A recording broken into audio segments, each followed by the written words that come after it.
Et celui-là, il sert à quoi de bouton? Eh bah celui-là c'est pour faire ma petite flèche jaune à gauche, et celui-là c'est pour la faire à droite. Ah oui, c'est bien pensé, ouais. Et celui-là? Non mais touchez pas Et comment trouve-t-on l'oubli? En multipliant les expériences. Vous êtes abject, Michel. Mais non mais c'est... Mais non mais... Oh, vous avez raison, je suis abject. Bon, bonjour et bienvenue dans Fort Accord, votre analyse d'après-film en compagnie de Michel, notre expert en tout genre et tout bord. Une perche dans le plan, un comédien remplacé par une doublure, rien ne m'échappe, je vois tous et c'est un don. Et j'admire votre chance. Monsieur... Bond. James Bond. Ça vous rappelle quelque chose? Bah oui, ça me rappelle James Bond. Eh bah ouais, gagné. On est d'accord, c'est quand même une scène emblématique, puisque c'est la première fois dans l'histoire de la saga que James Bond dit son nom comme ça. Oui, là vous m'apprenez rien, Michel. Je sais, mais ce que je vais vous apprendre, c'est que cette scène culte contient un gros faux raccord. Bond. James Bond. Regardez cette cigarette. Je suppose que vous serez d'accord si Un coup en bas, je dépasse la limite. un coup dans la bouche, un coup en bas. Pas mal, hein? Tout ça pour un petit faux raccord comme ça, quoi. C'est important de commencer par un faux raccord classique.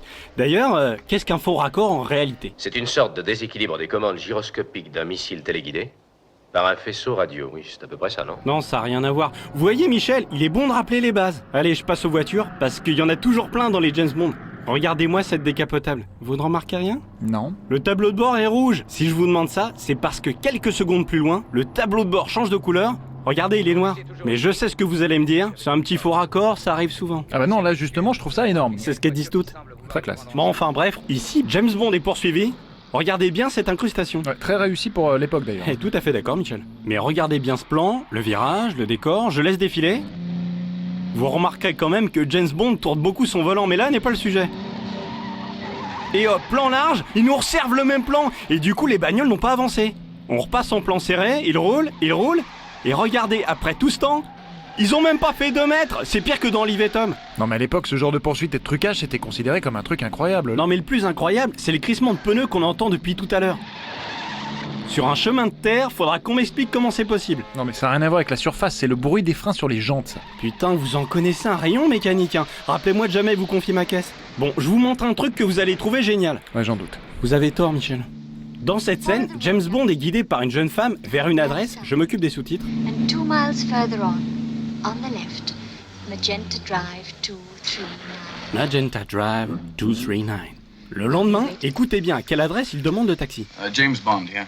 Can I have a car sent to 2171 Magenta Drive? 2171 Magenta Drive, énorme! Ah oui, c'est pas la même adresse. Eh ben non, il y a une boulette, mais tenez-vous bien, c'est une boulette que vous ne retrouverez pas dans la version française, parce qu'elle a été repérée par les adaptateurs. C'est les gens qui traduisent la version originale et qui font en sorte que ça colle sur les lèvres des comédiens en français. C'est des adaptateurs. Voilà, c'est ça. Du coup, on ne retrouve cette erreur que dans la version originale. Regardez en français. Sur votre gauche toujours, Magenta Drive 2171. 2171 Magenta Drive. Alors? Bah là, je suis épaté, Michel.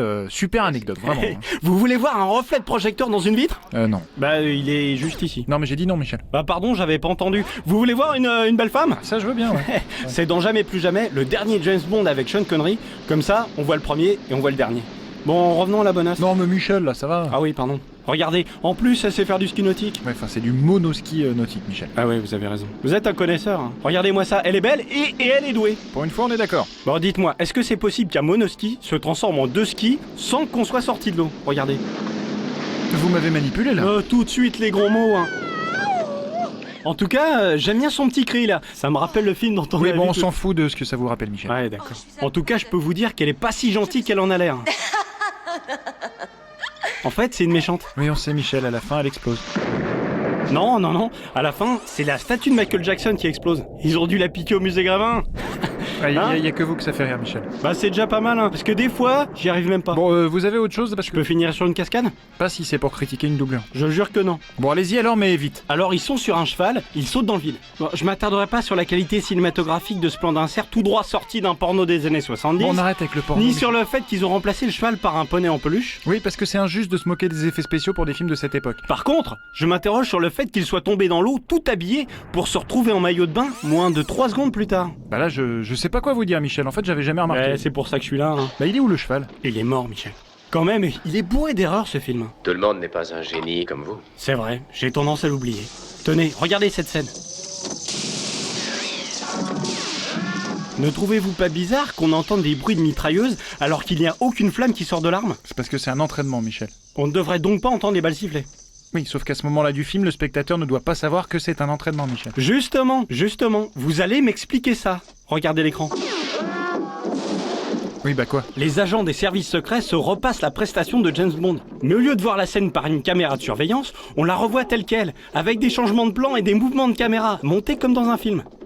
Bah, il filme peut-être les entraînements en multicam, c'est James Bond quand même, hein. Ah ouais, c'est James Bond quand même. Ils ont même des Kalachnikov sans chargeur. J'avais jamais vu ça. Mais bon, c'est James Bond quand même. Non, normalement, une Kalachnikov, ça ressemble à ça. Vous essayez de m'avoir là, Michel, votre temps de parole est écoulé. Très bien, je me plie aux règles de l'émission. Merci à tous de nous avoir suivis, et Et rendez-vous... j'efface l'araignée qui vole. Dès quelle araignée, quoi? La migale. Regardez, elle est sur l'épaule de quelqu'un que je soupçonne être une doublure. Parce que lorsqu'elle marche sur l'oreiller de James Bond, regardez son ombre à la bébête. Si vous regardez attentivement, elle marche sur une plaque de verre. Je pense que James Bond, il doit pas aimer les araignées. Du coup, je pense aussi que sa grimace là, elle est assez sincère. Bon, c'est bon, Michel, je peux conclure? C'est fini. Oui, bon bah Michel, c'est bon. On se retrouve la semaine prochaine pour une nouvelle émission. Et j'aurai du lourd, hein. Du très lourd. Michel.